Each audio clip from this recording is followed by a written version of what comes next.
It's the most wonderful time of the year. It's summer, it's Christmas time, and it's time for the holiday makers to visit our beautiful area. Some just to unwind and escape, and some to look at property. And that's where Remax Coastal can help you. Joining us from Remax Coastal is Deborah Scott. Deborah, nice to have you back in studio. How's it going? Great. Wonderful to be here. Nice to see you again, Ian. Likewise. You ready for season? I am. I can't believe how busy it's already got. Do you also feel like the year just vanished? It's just like a chunk's missing and it just jumped to December. Absolutely. And just packed. I can't find parking anyway. Oh, very exciting. That's good. It started early, it seems. Yes. In terms of buyers' patterns, is there something that you've been seeing in recent Decembers that what people do here in our Garden Route area? Ian, talking about my experience of the latest season, which was last season, I obviously don't really know what's going to happen this season, but last season was very entertaining in that I was quite fascinated. I was extremely busy. I took 2 days off. Wow. I think Christmas Day and Boxing Day. And wow. I worked solidly throughout the season, which was unusual. I've been in the industry for 20 years. And for me, traditionally, season has been a bit of a waste of time. But this last season, it was like real. I signed a offer on Boxing Day, I remember, and I was, getting hold of the attorney, and was a cash offer, and it all went through in 6 weeks, and everything was like done on Boxing Day and tied up in Boxing Day, which was a wonderful lesson in having a good team and having the right, efficient people that I work with, for which I'm very grateful. So, it was so entertaining because you think, okay, well, season, it's going to be visitors. But I had to laugh at our Neisner residents and locals because they certainly decided on the 17th of December that it might be an idea to put their house on the market, or let's go and look at property, on the 18th of December. And these were not visitors. These were locals. Wow. So I don't know if the visitors stirred them up into action, but I was just like hectic with people that actually live here who made decisions, mid-late December. So, Deborah, recently on your social media, I saw these really cool air photos. I don't know, what do you call that in the real estate? Well, I suppose you could call them aerial photography, but I've had like a mishmash of opportunities to get aerial photography. The last I actually did myself with my phone because I was blessed enough to have a client, funnily enough, the one who bought from me on Boxing Day last year, who's a pilot, and he has a little grasshopper plane. He's given me a few opportunities to go flying with him, and it's really amazing because I can fly over listings, small holdings, whatever, that normally I wouldn't be able to contemplate the way I can from the air. And then obviously I do take a few pics. And then I also work with Clea, a photographer, who has this really, really long stick. I don't actually know how many meters it is, but for places that do not allow drones. Okay. Clea does that sort of aerial photography for me. And then I also love working with Hilton Hurd. I think he's an incredibly talented photographer. Mm-hmm. And Hilton, where we are allowed to, does drone photography. And sometimes you just have to do it because you can't get that perfect shot without using all the tools available to you. So, Deborah, do you then take the photos yourself from the plane? Yes, I do. This last time I went flying with Mark, I call him Mark, a flying Mark, in his little grasshopper, a spotter plane from the war. And I sit in front and he flies from the back, and then I am able to fly over small holdings and those types of properties where you can't get a good a good understanding of, really, unless you're in the air. And then I take them with my phone. And what amazing photos, eh?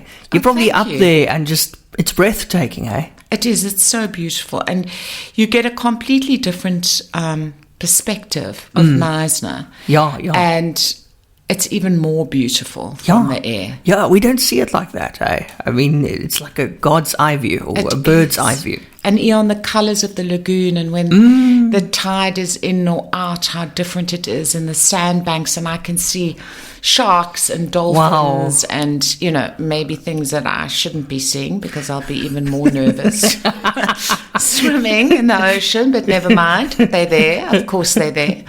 But yeah, we are just, again, I always say it and I believe it and I mean it. Unbelievably blessed to be living where we do. Absolutely. And now let's talk about your best listings for December at the moment. Where can we view them? Have you got some highlights for us? I have, absolutely. I've got the most gorgeous listing on Leisure Isle, which I'm going to be doing a show day on Saturday the 2nd of December. From 9 to 2 p.m. One can just follow the boards from the causeway. And I particularly like this property. In fact, I sold it to the current owners 13 years ago. So hence, when they decided to put it on the market, they contacted me. And having lived on Leisure Isle myself, I really love the north-facing perimeter. Because it's just the weather's gorgeous. And this particular one is set back from the road. So even though you're on the perimeter north-facing, overlooking Steenbok Park and the small boat harbour, you are quite private because you're on a corner. So I think that's a huge advantage. And it was actually a double stand, 2 stands that were consolidated into one. So by Leisure Isle standards, it's quite a large stand. And we call it a house and a cottage, but in my opinion, the cottage is more than a cottage. So it's 2 dwellings. In the one dwelling, you've got 3 bedrooms, and then the main house, you have 4 bedrooms en suite, each with their own private entrance, each with their own garages. A mooring is available at the small boat harbour, which is quite a thing because there's a 2-year waiting list. Wow. And the same in Belvedere. There's a huge, big waiting list. Moorings are becoming a thing in Knysna. It's massive. I think that's why I sell so much at the Keys, because, they're for the people that really, need a big mooring, preferably right in front of their house. There isn't anywhere else. There isn't another marina on the garden route. So I think the next closest one is St. Francis. So that is a very desirable thing for people who are serious about their boats. I was going to ask, just tell our listeners now that Deborah wasn't even reading from a pamphlet or anything. She memorized the properties. She was just looking down at her hands, talking about the property. So you visualize it in your yes, in your memory. I do. Ian, I try, and my mandates generally, I truly believe, have an edge over what other listings there are available. Like, for instance, I have one in a Hunter's Home for 4.5 million, which is over 2,200 square meters of park-like landscaped garden done by an Italian landscaper who she's created this magnificent environment that you wouldn't know where you were. You wouldn't think, oh, well, I'm in the middle of suburbia, because it's so park-like and it's water-wise and it's indigenous. So it's not like, oh, okay, there's this massive garden, it's going to cost me a fortune in water and time, and it isn't. It's done, and there's not, you don't really have to do much to maintain it. This one also is 2 properties. It isn't a house and a cottage. The mom lives in the cottage, which is the most exquisite 1-bedroom home, 3 bedrooms in the main house, plus a studio. Now, I mean, for 4.5 million, I don't know of anything that is offering better value in that price range. Also north facing, also private. Wow. For more listings, we can, of course, find it on your social media, hey? Absolutely, and on the website. Absolutely. And I'm on Property 24. I'm on our website. I'm on the collection, the Remax collection, where we put our more exclusive properties. I do post. I'm not a big social media person. I'm not that tech savvy, but I do post to my own Facebook page quite a lot. And I mean, if what you're looking for, I mean, I have exclusive mandates from 1.3 million to 14.5 million. So it's not that I specialize within a certain price range or even a certain area. I have mandates on Leisure Isle, in Hunter's Home, in Knysna Central, in Brenton on Lake. I've got 2 beautiful mandates in Eastford Country, Eastford Downs. So there's quite a bit of variety. I also have a lot in, I have 2 in Paradise.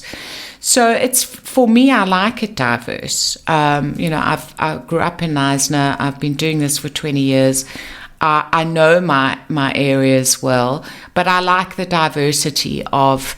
I remember when I sold out the Hunters Medical Centre for 1.1 million, and I was dealing with a lot of nurses and that sort of profile of buyer, which I hadn't really done before because I'd been doing the more exclusive listings on Leisure Isle and Thiessen, and I absolutely loved it. It opened up a whole new market, a whole new type profile of buyer who I really, really got on with. So, I don't get bored because I do small holdings, which I've just started doing, which I find fascinating.